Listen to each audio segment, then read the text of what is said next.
देखो बच्चों, जो एनसीईआरटी की एक्सरसाइज है उसमें पहला क्वेश्चन करा रहे हैं, ठीक है।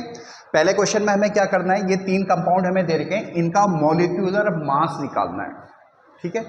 देखो, मोलर मॉलिक्यूलर मास अलग चीज है और मॉलिक्यूलर मास अलग है, ठीक है।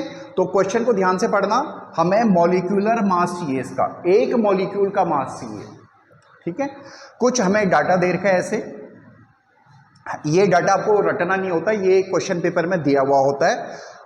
हमें जनरली ये डाटा अप्रोक्सीमेट करके दिया होता है। हाइड्रोजन का हम 1 ले लेते हैं, ऑक्सीजन का 16 ले लेते हैं, कार्बन का 12 ले लेते हैं, ठीक है। जैसा भी डाटा दिया होगा आप उसको सब्स्टिट्यूट आपको करना होता है उससे।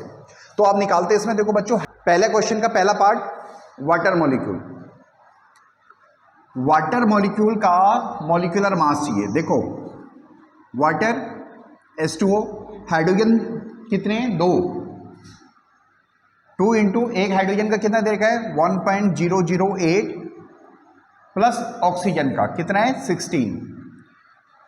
कैलकुलेशन कर दो, 1.016 प्लस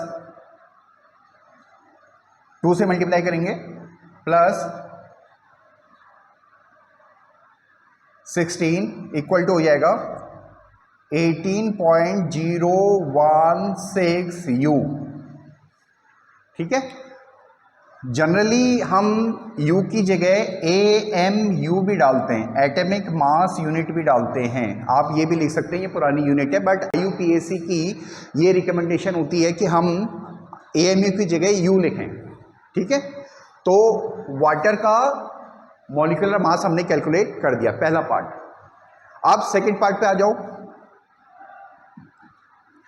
कार्बन डाइऑक्साइड CO2, इसका मॉलिक्यूलर मास चाहिए हमें।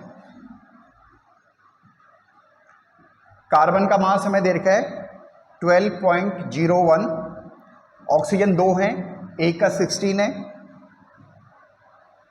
यानी ये हो जाएगा हमारे पास 12.01 प्लस 32 यानी 44.01 U बोलिए, ठीक है।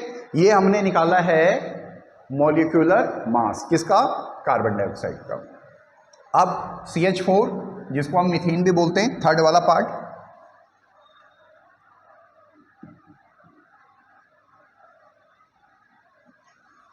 कार्बन का मास दे रखा है 12.01, हाइड्रोजन 4 है और एक हाइड्रोजन का मास है 1.008। सॉल्व कर दो, 12.01 प्लस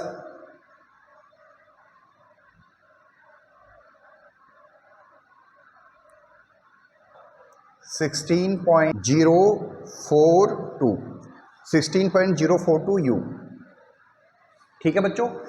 तो क्वेश्चन बहुत क्लियर होना चाहिए, बहुत सिंपल क्वेश्चन है कि हमें मॉलिक्यूलर मास निकालना है, ठीक है। मोलर मॉलिक्यूलर मास नहीं, फिर तो ग्राम्स पर मोल आ जाता, केवल मॉलिक्यूलर मास निकालना है, यानी एक मॉलिक्यूल का मास निकालना है। इसलिए हमने सबकी यूनिट U या आप AMU भी लिख सकते हो, ये पुरानी यूनिट है, ठीक है। होप सो आपको समझ में आया होगा। अगर कोई प्रॉब्लम हो तो आप कमेंट कर सकते हो। Thank you.